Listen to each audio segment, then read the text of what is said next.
With mortgage rates rising, low inventory, and intense buyer competition, you may be wondering if it makes sense to wait and see if the market shifts in your favor before buying. It certainly hasn't been fun or ideal for buyers, so if there is a chance you could have more houses to choose from at a better price, who could fault you for wanting to wait? The problem is, there is no crystal ball you can look into and see if and when the market will change, and in what way. So the only thing you can truly do is weigh the pros and cons of waiting.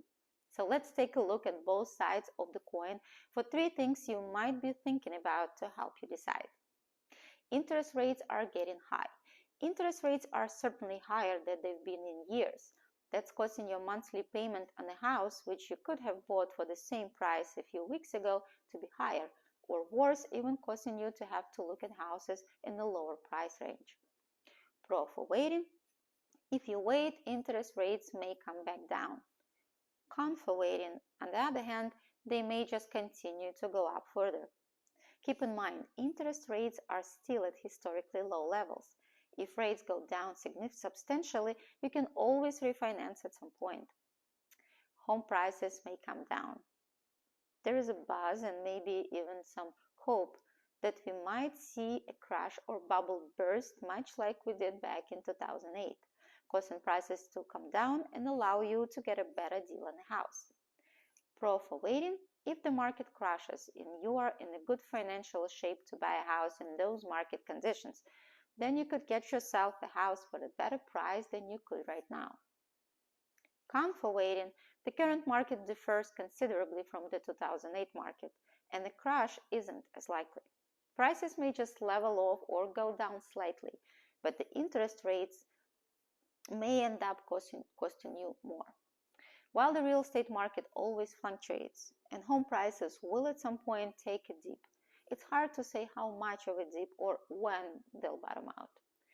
It's an age-old gamble every buyer wrestles with, no matter when they're buying. Buyer competition might cool down. There's been some hints that buyers are cooling off due to the intense competition, low inventory, and rising rates. If that's the case, then it stands to argue that waiting a while may lead to even more buyers taking a step back. Pro for waiting: if enough buyers leave the market, it could cause prices to go down due to lower demand and competition. It could also give you a chance at buying your house without getting a bidding war. Con for waiting: there's been so much demand for the amount of houses for sale, and there is not a lot of projections that listing inventory is going to increase. So it will likely take a lot of buyers taking a break for there to be a significant change in the market. Another way of thinking about it is that if you are waiting, you're essentially part of the group of buyers who are stepping back. So you aren't even in the mix to buy a house if things do change. The takeaway: there is no clear-cut answer for whether or not it makes sense for you to wait for the market to shift in your favor. For every reason to wait, there is as much of reason not to wait. So go by how you feel when weighing the above pros and cons.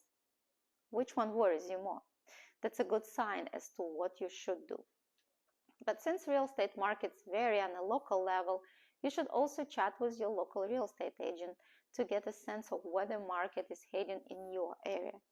And if you share your thoughts and concerns with them, he or she can also be a great sounding board and help you weigh the pros and cons for your personal situation. I hope this information was helpful. If you have any questions, comments, or concerns, please don't hesitate to contact me. My number is 917-349-2621. Thank you for watching. We'll see you next time. Bye for now.